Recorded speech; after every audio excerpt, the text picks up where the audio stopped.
All right, YouTubers. I can't find crap on the internet on this Sanborn upright 60-gallon air compressor.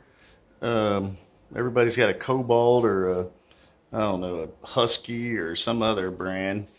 And it's probably the same, but when you type in Sanborn, there's hardly nothing on it. But so I went to I went to Menards.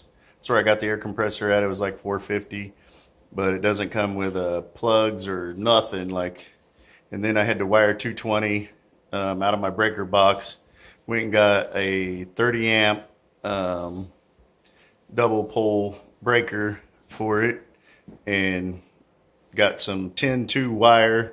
Ran it out here to my garage from my breaker box. You can see it. I just ran it along the wall. It's nothing professional. Had to drill a hole there to get out into the basement, but the breaker box is just right through there, so I didn't have to go far. And I mounted this on the wall here. Had to get this cord because it does not come with a cord at all. No cord, at least for this one. Also, I couldn't find anything on how to actually wire it into the air compressor. So called my uncle, who's an electrician, and he explained to me how to do it. It doesn't matter for these two top ones here. When you run the 220, you'll have both of these white and the black wire will be hot. And then you'll have a ground, and you ground it right here. In the instructions, nowhere does it say how to wire the thing. It just says have a licensed professional do it. So these two actually came with the little, oh shit, I can't think of what they're called. These here, you put your wire in there, crimp it, and then put it on there, and like that. Pretty easy. If I can do it, you can do it. But then just ground it right here. I found the ground. Run your ground out of there. If you can see it here, right there. But and this is the air compressor here. They also say, I noticed from the factory, do not leave it on the wood crate that it comes on, or it'll void the warranty. You're supposed to bolt it to the floor. But I'll probably eventually bolt it to the floor.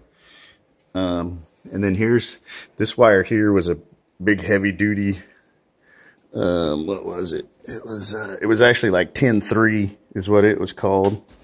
And then there's the plug I put on it. Pretty easy to wire the plug.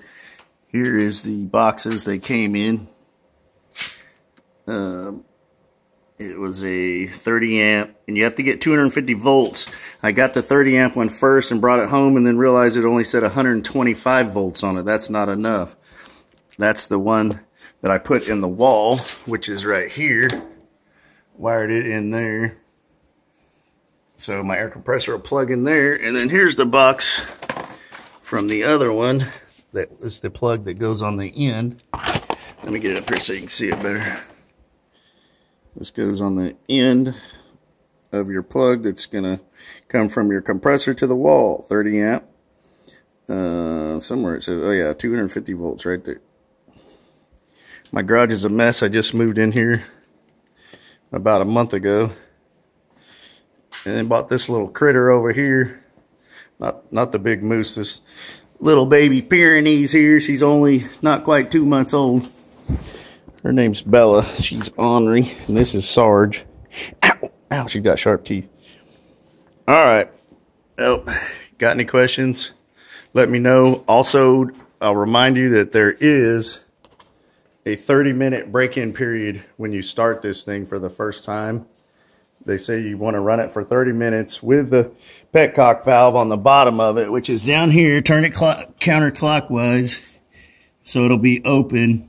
Let it run for 30 minutes and shut it off.